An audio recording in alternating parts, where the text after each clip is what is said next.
Welcome to Go Stargazing Live. Good evening, stargazers. If you're watching this live, it's Tuesday, the 30th of September. And if you're not watching it live, I don't know what date it is. So, yes, I'm going to play the countdown while you share the stream and tell your space loving buddies to join. Get the kids round the telly. We are filmed in HD. So, perfect for the big screen. Enlarge us, make us large.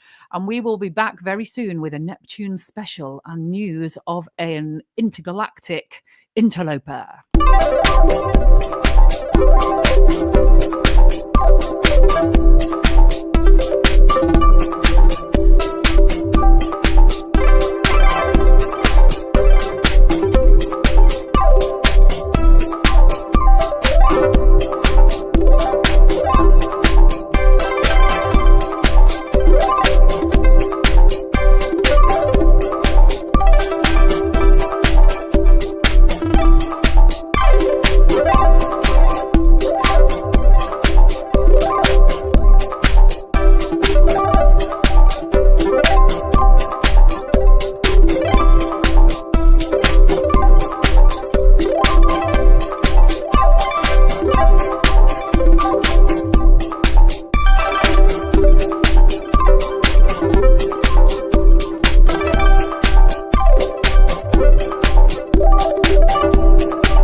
Good evening, Go Stargazers. It's that time of night where I like to put on a giant ring light in front of my face. And then I always wonder why, when I finish this show, I'm so revved up and pepped up. And I've just realized I've got a monumental ring light there beaming into my face for the best part of an hour. Something about waking me up. So, yes, the things I do for you. Welcome to Go Stargazing Live. I am Vicky Video. And on tonight's show, it's a Neptune spectacular. I say that every show is spectacular, but the sky is quite spectacular at all times. More of that later. Doesn't really need any extra hype, but we're going to give it some welly. So we have got an interactive chat room. My lip gloss stinks. Why does it have to smell of melted Barbies? Don't like that. Right, I won't buy that one again. Okay, so we have got some important messages here for you. Look, welcome to our live stream. Please let us know in the comments where you're watching from and follow our Facebook page for cool things to look out for in the night skies. So even if you've never commented on a live show before, just drop it into the chat if you're watching live, and your comments, should I deem them worthy enough, will pop up on the screen. And apparently that releases dopamine. Who knew? Who knew? So yes, let us get on with our theme tune, and then we will be back. It's Go Stargazing Live. Make the night sky come alive. It's Go Stargazing Live. Make the night sky come alive. Find the best and darkest places to go stargazing. Cool events and cosmic fun. We'll make the sky amazing. It's Go Stargazing Live. Make the night sky come alive. It's Go Stargazing Live. Make the night sky come alive. With your host, Vicky Video. And maybe, just maybe, a bit of Cosmo. It's Cosmo! The telescope sloth.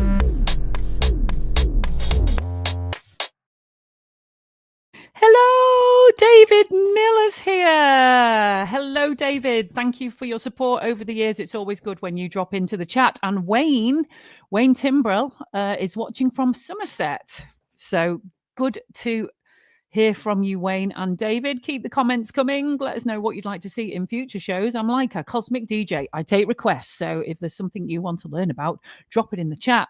I'll make a note of it and hopefully I'll remember it. So on tonight's show, we have got the harvest moon, we've got comets, we've got 100 hours of astronomy, and how Neptune has been throwing up red flags for so many of us for so many years. So let's get into it. Okay, look at this lovely graphic. This is 100 hours of astronomy, and we have got the link here in the chat.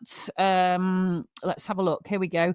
If you go to 100hours.online, you can take part in 100 hours of astronomy. You don't personally have to take part in 100 hours, but I'll explain how that works.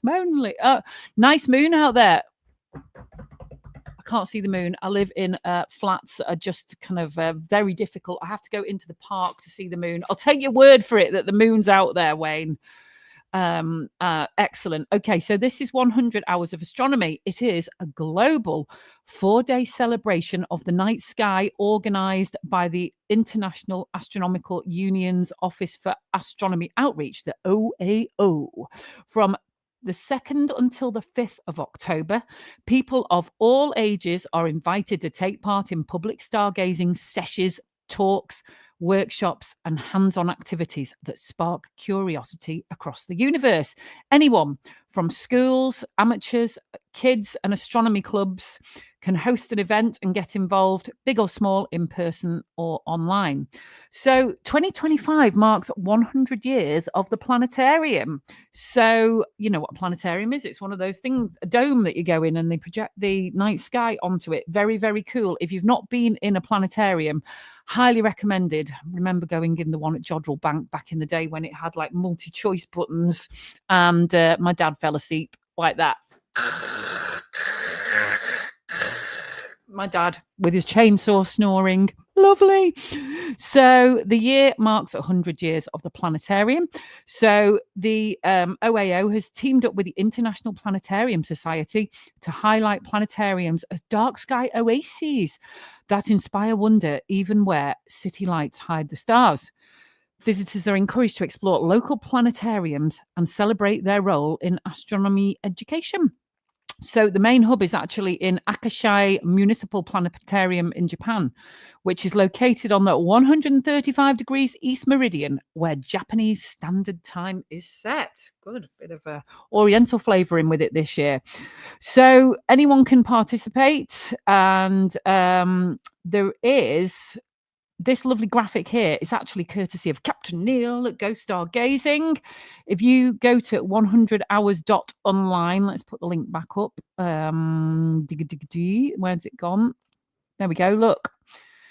So if you go to this link, this is 100 Hours Under One Sky, and it's a project led by the team at the Office for Astronomy Outreach, UK National Outreach Coordinator Team. Bit of a mouthful. That's Jenny, Shipway, Gemma, and James. And with this particular link, what will happen is you take place in the challenges to spot lovely, quite easy objects in the night sky. You add your markers to the map and you get involved. And the tech there is done by our lovely Captain Neil, who is currently on an aurora spotting cruise. Yeah. So Captain Neil, you couldn't join us tonight, but I do hope whilst on board that posh Fred Olsen cruise, I do believe that you are eating your soup the correct way. It's actually the only thing I judge any human on is the way they eat their soup. You know, you're supposed to push the spoon away from your bowl, especially on board a ship, because the spoon pushing away habit likely comes from British naval tradition. On rolling ships, dipping the spoon away from your body meant any slosh or drip fell back into the bowl instead of your lap. Naval officers brought the custom ashore and it stuck as proper dining etiquette. So you'll never be invited to the captain's table again if you eat with your spoon wrong, Captain Neil. But wait a minute, you are Captain Neil. So on the captain's table, don't know how that works. Anyway, there we go. Please participate in 100 Hours of Astronomy. It starts on the 2nd of October. Good luck, everybody. I hope you enjoy it. Right, let's see. The comments are flooding in. Let's have a look what we've got here. Comments. Yes. Katie Hughes, good evening. Hello. David is doing a Scouts event on Thursday night. Cosmos Planetarium, not Cosmos Planetarium. You've not put an apostrophe in it. So assume you mean the Cosmos Planetarium. They are joining us for the Scouts, doing their space badge. Good luck, Scouts. Brilliant. Well done on the outreach. And Katie is using the chat room to socialise, which is what we're all about. Hi, David. Hi, Katie. There we go. Wayne says, lucky enough to see the planetarium. All right, show off on the Queen Mary 2 this year. I hope you ate your soup correctly, Wayne. Spoon away. Don't obviously push it away from your mouth, otherwise you'd never reach it. It's when you're eating it from the bowl.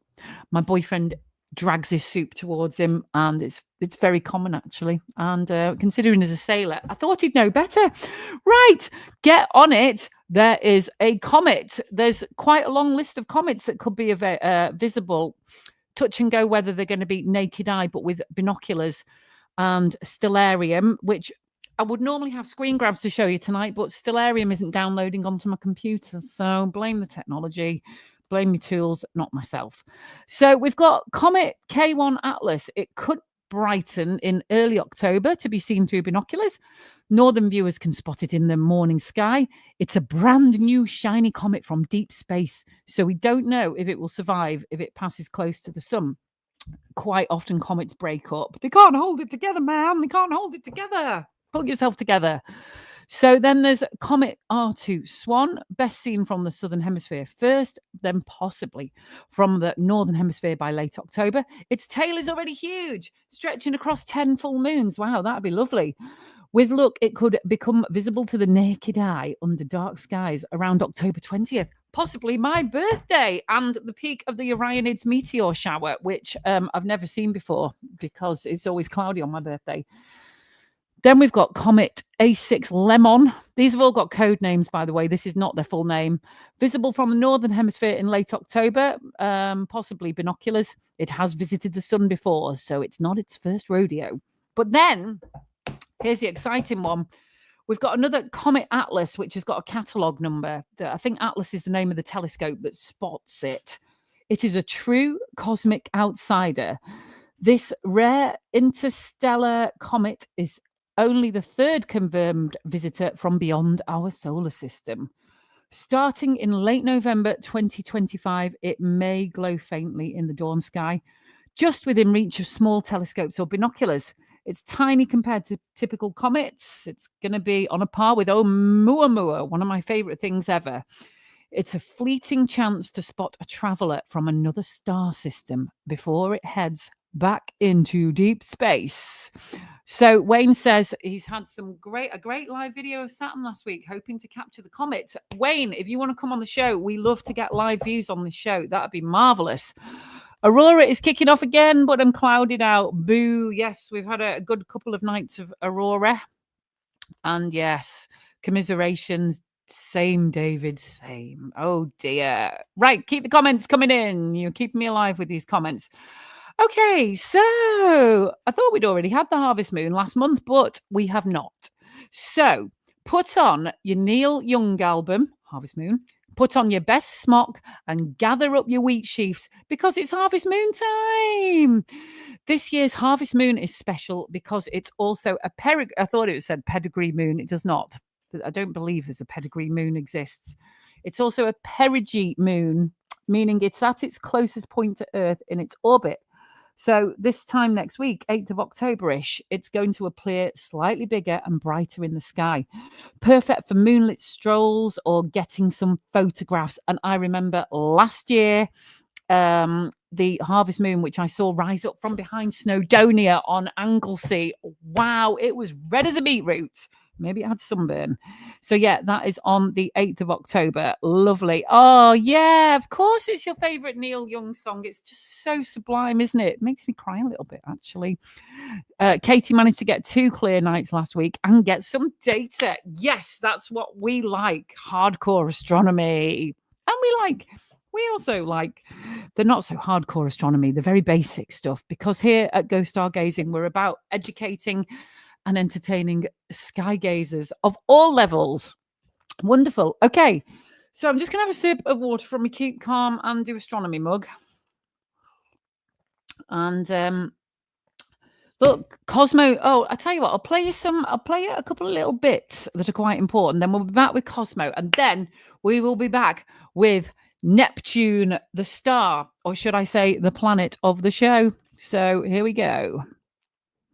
Go Stargazing Live is sponsored by First Light Optics, home of the Sea Star Smart Telescope that everyone can use.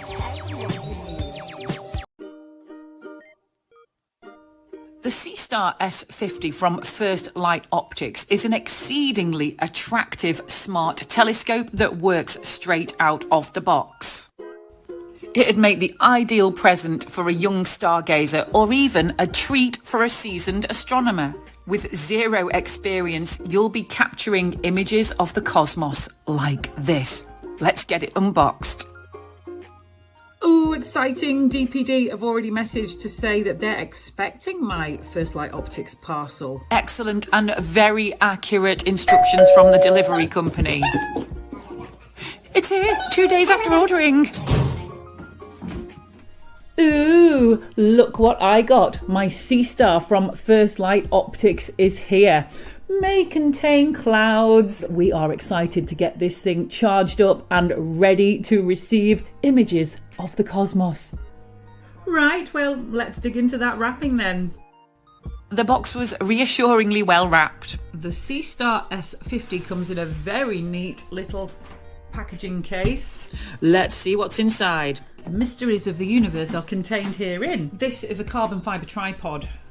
Wow. That looks like a charging cable.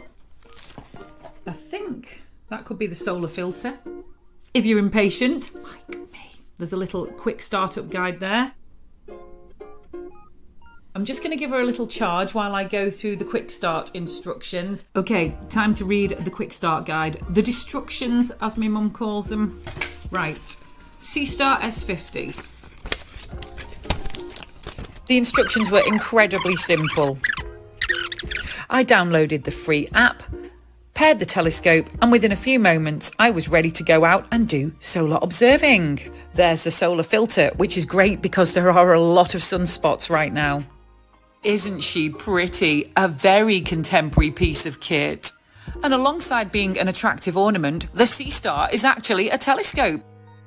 The Sea Star's got its hat on, and within 20 seconds of switching it on, I got these sunspots straight away beamed to my phone. What learning curve? Clear skies? You definitely need a Sea Star in your life. Download our free Go Stargazing mobile app to find out what's that in the sky, where and when to stargaze, and the best telescopes for beginners. Go Stargazing.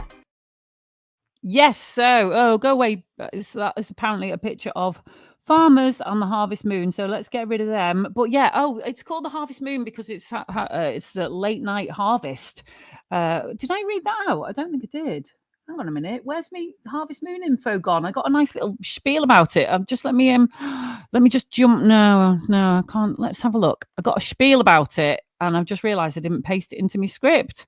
Oh, but basically, anyway, it's called the harvest moon because it's the last moon of the year before the frost comes, and it's when people would bring the harvest in by the light of the silvery, lovely red harvest moon. So that's lovely, very nostalgic, and possibly my favourite moon of the year, just because it connects us so deeply to the traditions and the necessity of the past. Hey, 4 comments. Let's have a look what we got here.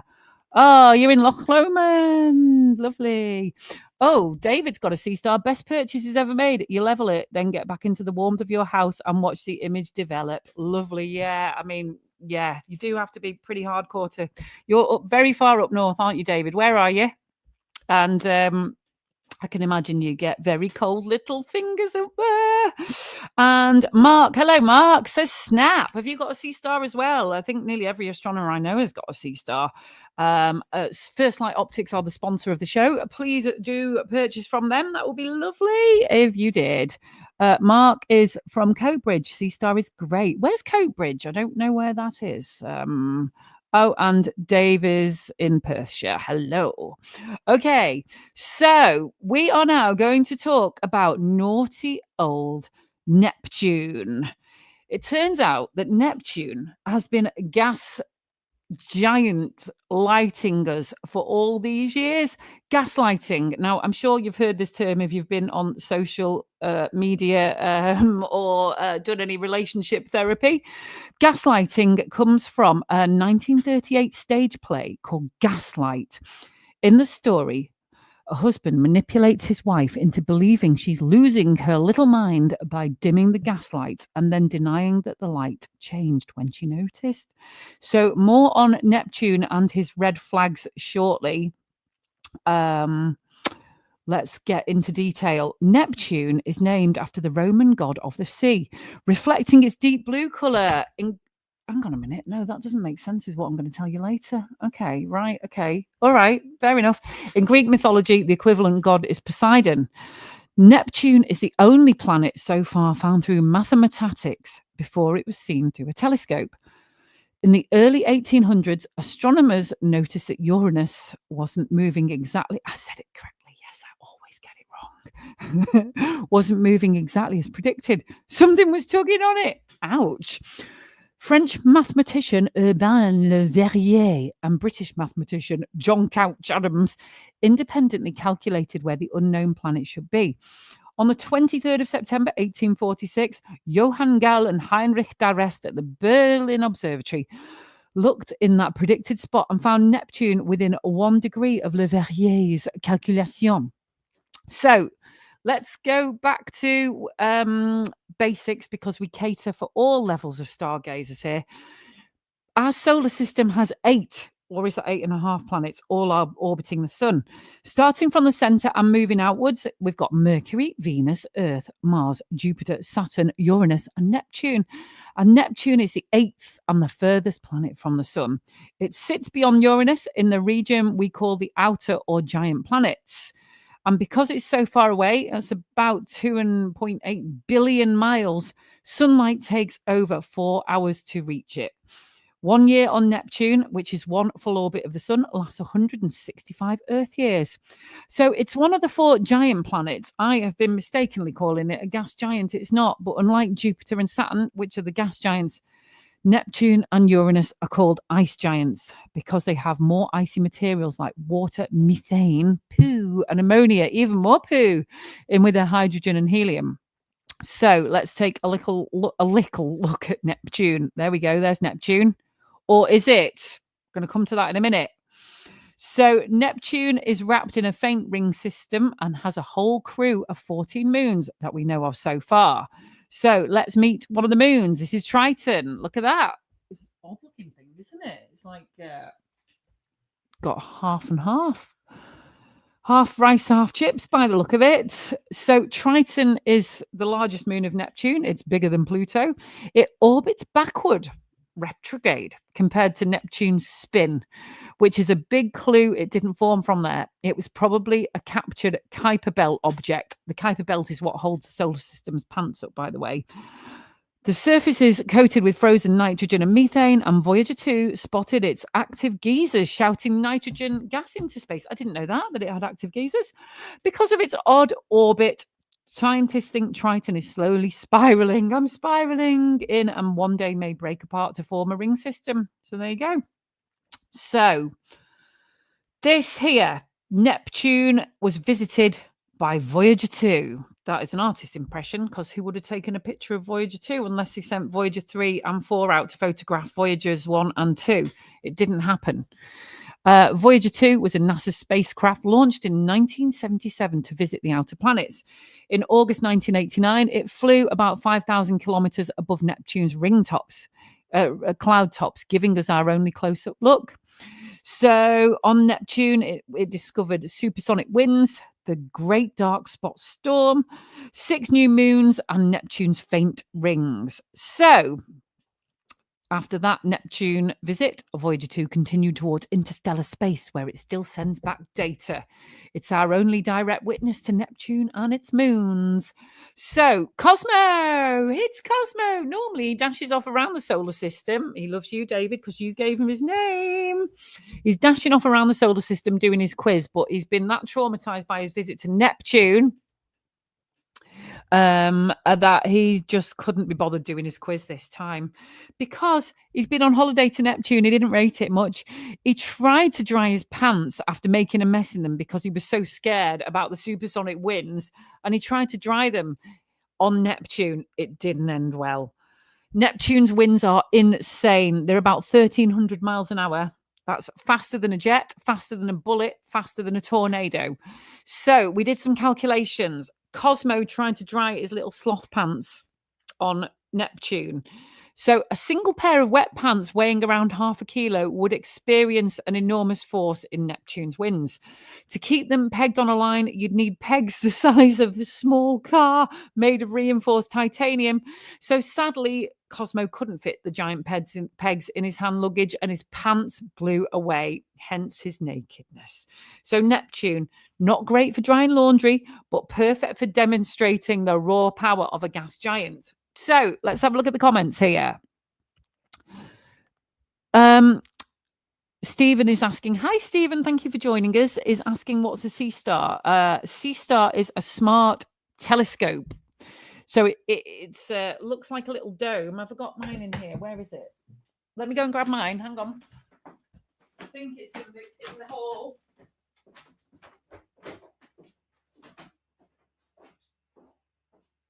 Oh, it's behind the bikes. No, it's not. Been put away.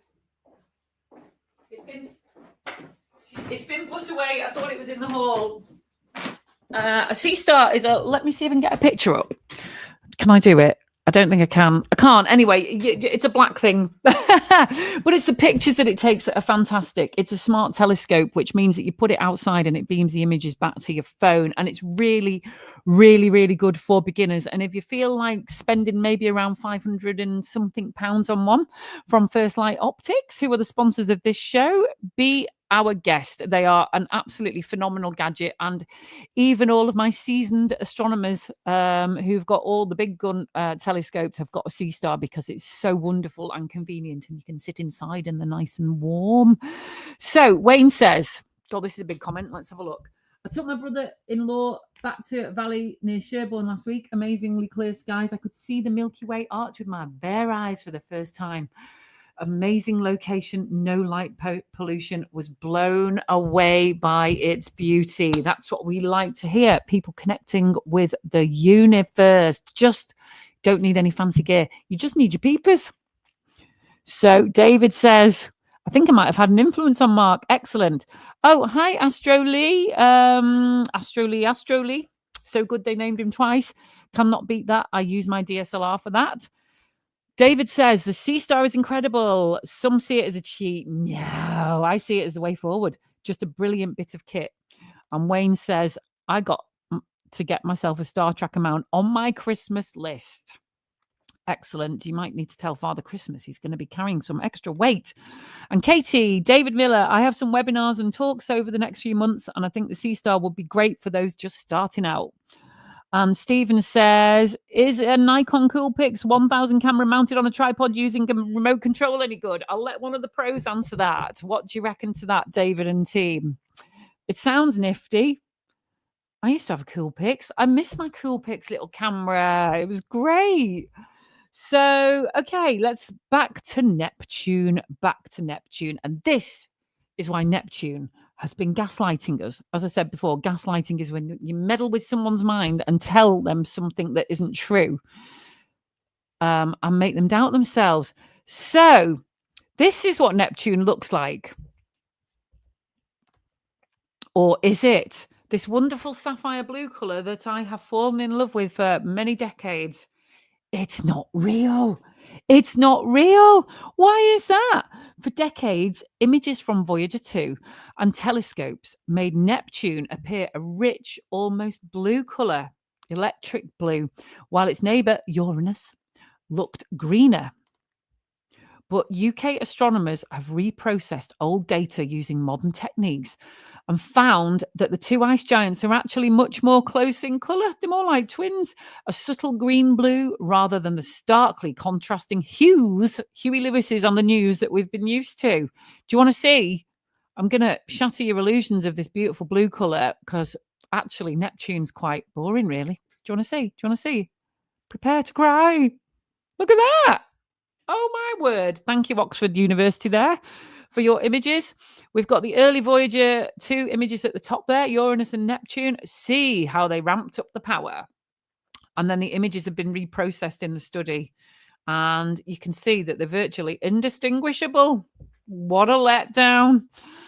So the study was led by Professor Patrick Irwin at Oxford Uni. He used data from Hubble and European Southern Observatory's Very Large Telescope to reconstruct the planet's true colours. They also revisited Voyager 2 images, which had been artificially enhanced. I think they put some E numbers in it, what they colour Haribo with by the look of it, making Neptune appear far more blue than it really is. By carefully reanalyzing the original images, the team produced what they call the most accurate representation yet of both Neptune and Uranus. So Neptune does show a little hint of extra blue caused by a thinner haze in its atmosphere, but the difference from Uranus is much smaller than previously thought. So yeah, I don't know whether it's my favorite planet anymore. So this study resolves a long-standing misconception in planetary astronomy. So there you go. This difference has confused scientists and enthusiasts alike for decades, but now, thanks to modern analysis and reprocessed data, we can see the ice giants in their true subtle green-blue tones, closer what you'd see if you could view them directly, as has Cosmo when he tried to hang out his pants. So, goodbye, Neptune, and goodbye, Cosmo, until next time. Normally I launch him. I normally sit over there and chuck him on the big couch, but I'll try to launch him onto the smaller couch. Oh no, I don't launch him onto the couch at all. I launch him into orbit. Sorry. Just broke the fourth wall a little bit there. What goes on behind the scenes doesn't go on the couch at all. He's gone in orbit. Until next time. Okay, so thank you so much for joining me. Let's have a look at these last couple of comments. Speak now or forever hold your peace, because I'm going to go away and cook some out-of-date duck liver now. Wish me luck. To be honest, so Stephen's comment was, is a Nikon Coolpix mounted any good? Katie, thank you for this comment here. To be honest, it's better to have a camera with manual controls for ISO, aperture and shutter speed. David, connect with David on Facebook. He's a wonderful person to have on your Facebook. Let me know if you can help. Thank you. And Katie says, thanks, David. And David says, thanks, Vicky Duncalf. And Cosmo, who's now just reached escape velocity somewhere, heading into orbit, says he loves you very much as well. So just to recap, please get involved in 100 hours of astronomy starting on the 2nd. I'm just going to give you that link again if you're just joining us. It is here. Yeah, it's here. Go to that link there, 100hours.online, to take part with the Go Stargazing crew and the rest of the gang. And there's some really nice, simple tasks to take part. Get the kids involved, get your neighbours involved, get your mum and dad involved. Get everybody involved in 100 hours. We've got the harvest moon coming up in this time next week. And yeah, hopefully next month. Thank you, Katie. Have a good night, Vicky. Got to get the boyfriend now to come and cook the duck liver. Thank you. It's been wonderful to have you all along. And I'll see you next month. Wonder what we'll cover next month. We might have some comets. Thank you, Stephen. And Wayne says, thank you for the live stream. Excellent manners, everybody. Thank you. So we'll play our good night little lullaby song. And then we're going to disappear into the cosmos ourselves. Ah, where's my little good night song? Ah. Good night, stargazers. You've been really amazing. Good night to you. Love from the Go Stargazing crew.